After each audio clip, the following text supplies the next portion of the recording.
Благотворительные акции, сборы помощи, социальная поддержка. Крымские татары всегда объединялись, чтобы помочь нуждающимся. Семьи, не имеющие возможность купить инвалидные коляски, получили их в подарок от представителей крымско-татарской диаспоры. Когда я работал в Турции, я познакомился со многими нашими крымскими татарами, которые там проживают, нашими земляками. И каждый из них живет тем, чтобы вот в Крыму что-то хорошее сделать. И вот вопрос стал такой, что вот эти люди, с кем я знаком, это вот Дуня Крым Татарлар Дернеги, и вот Түркгözü Дернеги, вот, они, значит, предложили, сказали, что мы хотим вот помочь инвалидам.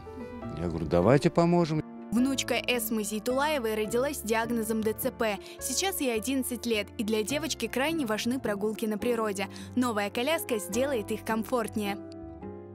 Коляска очень хорошая, по моему мнению, будет очень рада наша девочка. И нам, во-первых, будет очень удобно ее на прогулку вывести.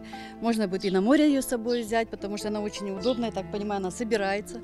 Можно ее собрать в машину, в багажник, ну и с собой ее взять там, потому что как бы для нее море очень, а такой коляски у нас не было, и вывести ее мы не могли просто-напросто. А как бы по медицинским показаниям ей очень надо. Вот. И благодарны тем людям, которые выделили как бы такую коляску нам.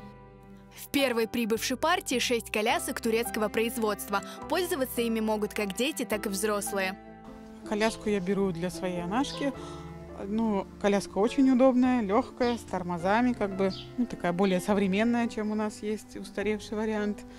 Ну, думаю, она нам прослужит, как бы, долго, и очень она нам нужна.